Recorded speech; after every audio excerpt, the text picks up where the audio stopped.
हमारे प्राचीन समय में, राम के काल में भी मैं बताता हूँ कि सारा सेटअप हो गया था।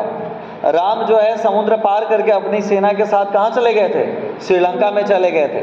चाहते तो उसी पल युद्ध आरंभ कर सकते थे, लेकिन उन्होंने अपनी सेना का एक जो है बुद्धिमान योद्धा को, जिसका नाम क्या था? जिनका नाम अंगद था, उन्होंने बोला कि तुम जाओ अंगद और जाके जो है रावण को कहो कि हम अभी से भी जो है युद्ध नहीं लड़ना चाहते, क्योंकि युद्ध का आरंभ जो है सामान्य है, अभी कुछ भी नहीं, छोटा सा मामला है। अभी से भी अगर हमारी धर्म पत्नी सीता को लौटा दोगे तो अभी भी हम तुम्हारा भूल चूक माफ़ कर देंगे, बाइज्जत खाली तुम लौटा दो।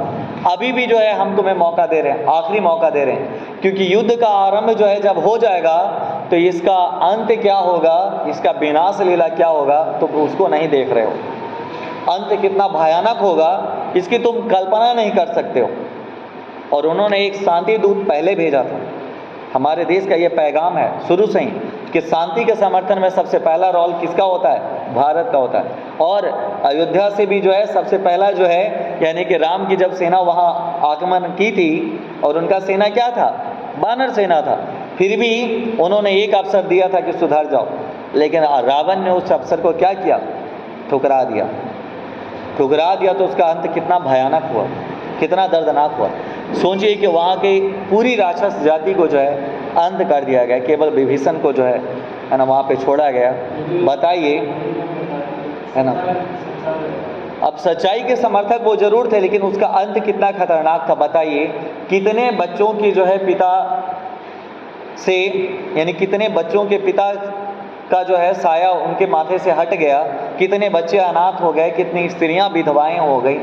पूरा देश जो है, यानी कि समझिए कि उस समय श्रीलंका पूरा तरह से क्या हो गया था, उस देश की स्थिति क्या हो गई थी? एक राजा के एक गलत आचरण के कारण जो है पूरा देश बर्बाद हो गया। एक राजा के एक गलत डिसीजन के कारण पूरा देश क्या हो गया? बर्बाद हो गया। ये बहुत बड़ा निर्णय होता है बहु, इसलिए कहते हैं कि राजा का चुनाव यानी शासक का चुनाव सदैव सोच समझ के करना चाहिए। क्यों? क्योंकि अगर एक जो है खराब शासक का अगर आप चयन कर लेंगे तो आपके पूरे साम्राज्य को, आपके पूरे देश को बर्बाद करने में 1 मिनट भी नहीं लगाएगा। वो आपके देश को वो सैकड़ों वर्ष आगे भी लेके जा सकता है, और अगर खराब शासक का आपने चयन किया तो सैकड़ों साल पीछे भी लेके जा सकता है। इसलिए शासक का चुनाव सदैव सोच समझ के करना चाहिए।